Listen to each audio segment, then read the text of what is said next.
It was supposed to be just a quiet dinner. Friends gathered, laughter flowing, glasses clinking. But then I noticed him, her so-called best friend, lounging in my chair like he owned the place. His eyes locked onto mine, dripping with smug confidence. "She's better off without you," he sneered, flicking a glance toward my wife. And she laughed, not loud, not obvious, but enough for me to see she had given him that power. Enough to show me I wasn't her partner anymore. I was the punchline. I looked at the woman I had built a life around, and she didn't even flinch. That's when the truth landed. This wasn't a careless slip. This was the reality she'd been hiding behind silence. It hadn't always been this way. When I first met her, neither of us had much. I was clawing my way into a career, working endless hours. She said she admired me then, my drive, my composure, the way I never broke under pressure. We built something that looked like love. I gave her a home, stability I never knew growing up. She gave me warmth, laughter, and a place to rest when the world grew too heavy. But at some point, that admiration curdled into contempt. She began to confuse stability with boredom, loyalty with weakness. And that friend she kept around, he became the reflection she preferred over me.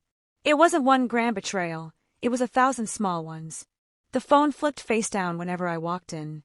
Her clothes sharper, her makeup brighter when he was coming over. The way she defended him, dismissed me, or fell into silence when I appeared. I told myself I was imagining it. Just insecurity. Just a rough patch in marriage. Until the night I found her tablet unlocked on the counter. "Don't worry about him. He's too serious. He'll never get you the way I do." And her reply, nothing but laughing emojis. That was the moment the sting burned away and left something colder, sharper. Calculation. Revenge doesn't happen in a flash. It's patience wearing the mask of silence. I didn't confront her. I didn't yell. I didn't beg. That would have handed her control. Instead, I smiled more, kissed her forehead, played the role of the clueless husband. Meanwhile, I was moving in shadows. First, I secured my money, split accounts, redirected income, locked away investments she knew nothing about. Second, I gathered evidence, screenshots, bank transfers, late-night meetups tracked through location, sharing she forgot was still on. A tidy folder formed itself, dated and cataloged. Third, I prepared my exit. Lawyer retained. Divorce papers drafted. Just waiting for my signature. The house, mine long before the marriage, untouchable. I lived 2 lives, the devoted husband in the daylight, and beneath it, the silent predator biding his time. That time came wrapped in wine and laughter. That dinner. That insult. His words echoing in my home. My wife smiling at my humiliation. He thought it was a joke. She thought I'd swallow it, like always. But I didn't. I looked at him, then at her, and asked calmly, "Say that again." His grin stretched wider. "She's better off without you." Before I could respond, my wife slammed her glass down.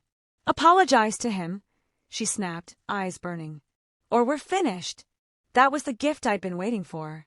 I leaned back, let the silence hang, and then smiled, slow, deliberate.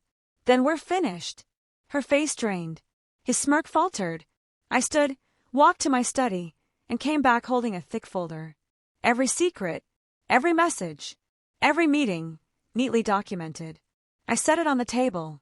"This," I said evenly, "is everything. You two weren't nearly as clever as you thought."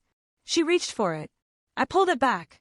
"No, you won't be reading this. The lawyer will." Her breath caught. His hands trembled. Now they understood this wasn't a game. I looked at him first. "You wanted me gone. Congratulations. But you won't like what you've inherited." Then at her.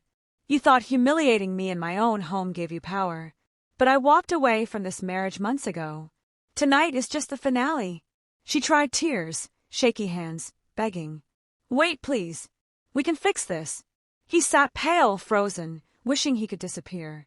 But I felt nothing. No fixing. No second chances. You chose your side. I chose mine. I grabbed my jacket and walked out, leaving them behind. Her with her shattered mask, him with his broken pride. Behind me, her voice cracked in panic. "You can't just leave." But I could. And I did. That was months ago.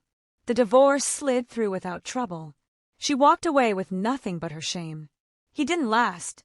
Without the thrill of secrecy, he couldn't handle her. They thought they had ruined me. Instead, they set me free. Sometimes late at night, I think back to that dinner table, her demanding an apology, his smug grin, and I smile. Because they thought I was cornered, but I had already planned my escape, already written the ending. Revenge isn't rage. It's patience, control, precision. And when you do it right, you don't just win.